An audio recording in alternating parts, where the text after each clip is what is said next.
How to deposit on OKX Wallet. Now, whether you want to deposit crypto or fiat currency, which means real money, by adding funds to your OKX Wallet account, it's fairly simple for us to do so. First, you want to make sure to launch the OKX Wallet app, and this is fairly the interface you will see. You want to make sure to also log into your account.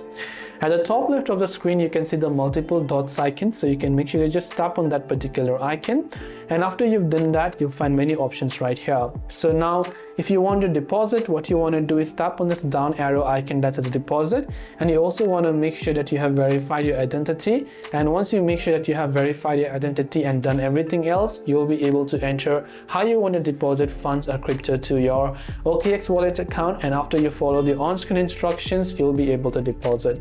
That's all it takes for us to deposit crypto or fiat currency within OKX Wallet. I hope the video helped you out. If you have got any further questions, feel free to leave them down below. Thanks for watching till the very end of this tutorial, and see you soon as always in the next video.